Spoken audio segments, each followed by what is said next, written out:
ನಮಸ್ಕಾರ ವೀಕ್ಷಕರೇ, ನಮ್ಮ ಕೃಷಿ ಕಟ್ಟೆ ಚಾನಲ್ಗೆ ಸ್ವಾಗತ. ಇವತ್ತು ನಾವು ಏನು ಹೇಳಿಕ್ಕೆ ಬಂದೀವಪ್ಪ ಅಂತಂತಂದ್ರೆ ವಿಷಯ ನಮ್ಮ ಪಪಾಯ ಪ್ಲಾಂಟೇಷನ್ಗೆ ಕಳೆ ನಿರ್ವಹಣೆ ಬಗ್ಗೆ ನಾವು ಮಾತಾಡ್ಲಿಕ್ಕೆ ಬಂದ್ವಿ. ಕಳೆ ನಿರ್ವಹಣೆ ಅಂತಂದ್ರೆ ಫಸ್ಟ್ ನಾವು ಹೇಳ್ದಂಗೆ ಮೊದಲು ಲಾಸ್ಟ್ ವಿಡಿಯೋದಾಗ ಹೇಳಿದ್ದೀನಿ ನಿಮ್ಗೆ. ನಮ್ಮದು ಕಲ್ಲಂಗಡಿದು ಪ್ಲಾಂಟೇಷನ್ ಇತ್ತು, ಅದು ಕಲ್ಲಂಗಡಿ ತೆಗೆದು ಪಪಾಯ ಮಾಡಿದ್ವಿ. ಕಲ್ಲಂಗಡಿ ತೆಗೆದ್ಮೇಲೆ ನಾನು ಕಳೆ ನಿರ್ವಹಣೆ ಮಾಡಿ ಪಪ್ಪಾಯ ಪ್ಲಾಂಟೇಷನ್ ಮಾಡಿದ್ದೆ. ಪಪ್ಪಾಯ ಪ್ಲಾಂಟೇಷನ್ ಮಾಡಿ ಆಮೇಲೆ ಲೇಬರ್ಗೆ ಹಚ್ಚಿ ಕಳೆ ನಿರ್ವಹಣೆ ಮಾಡಿದ್ದೆ. ಆಮೇಲೆ ಮತ್ತು ಎತ್ತುಗಳಿಂದ ಗಳೆ ಹೊಡಿಸಿ ಅದು ಅವಾಗೂ 2 ಟೈಮ್ 2 ಸರ್ತಿ ನಾನು ಕಳೆ ನಿರ್ವಹಣೆ ಮಾಡಿದ್ದೆ. ಕಳೆ ನಿರ್ವಹಣೆ ಮಾಡಿದ ನಂತರ ಈಗ ಪ್ರೆಸೆಂಟ್ ಸಿಚುವೇಶನ್ ಏನು ಬಂದದ ಅಂತಂದ್ರೆ ಲೇಬರ್ ಸಿಗ್ಲಾರ ಪಟ್ಟಿಗೆ ನಾವೇನು ಮಾಡೀವಿ, ನಮ್ಮಲ್ಲಿ ಕೃಷಿ ತಜ್ಞರ ಸಲಹೆ ಮೇರೆಗೆ ನಾವು ಹರ್ಬಿಸೈಡ್ ಯೂಸ್ ಮಾಡ್ಕೋಬೇಕಂತೇಳಿ ಯೂಸ್ ಮಾಡೀವಿ. ಹರ್ಬಿಸೈಡ್ ಯೂಸ್ ಮಾಡಬಾರ್ದು ಖರೆ ಅಂದ್ರೆ ಭೂಮಿಗೆ ಪ್ರಾಬ್ಲಮ್ ಅಂತೇಳಿ ಅಂತಾರೆ.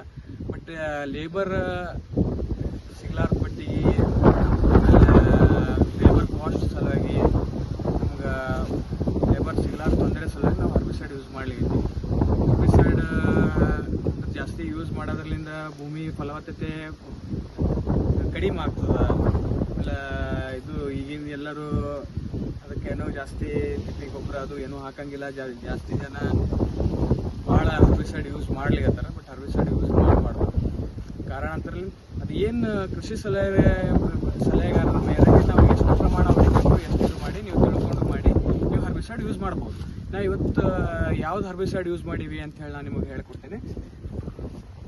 ಇದು ಧನುಕಾದು ಟರ್ಮೋ ಆಯಿಲ್ ಅಂಥೇಳಿ, ಧನುಕಾದ ಟರ್ಮೋ ಆಯಿಲ್ ಅಂಥೇಳಿ ಹರ್ಬಿಸೈಡ್ ಯೂಸ್ ಮಾಡಿ. ನಾನ್ ಸೆಲೆಕ್ಟಿವ್ ಹರ್ಬಿಸೈಡ್ ಅದ ಇದು ನಾವು 1 ಪಂಪಿಗೆ 40 ml 40 ml ಹಾಕಿ 15 ಲೀಟರ್ ಪಂಪ್ ಬರುತ್ತಲ್ಲ, ಆ 15 ಲೀಟರ್ ಪಂಪಿಗೆ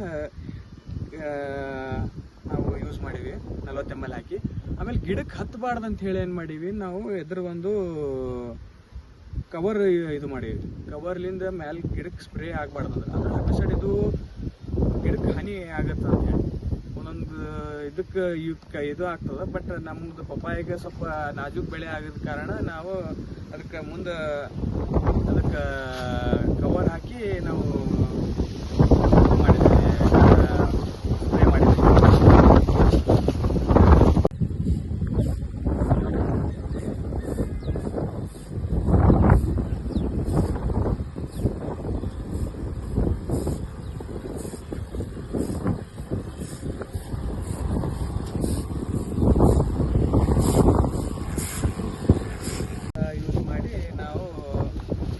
ಯೂಸ್ ಮಾಡಿ ಸ್ಪ್ರೇ ಮಾಡಿದ್ವಿ. ಈಗ ಗಿಡಕ್ಕೆ ಹಾಕಬಾರ್ದು, ಸ್ಪ್ರೇ ಗಾಳಿಗೆ ಹಾರಿ ಗಿಡಕ್ಕೆ ಹಾಕಬಾರ್ದು ಅಂತೇಳಿ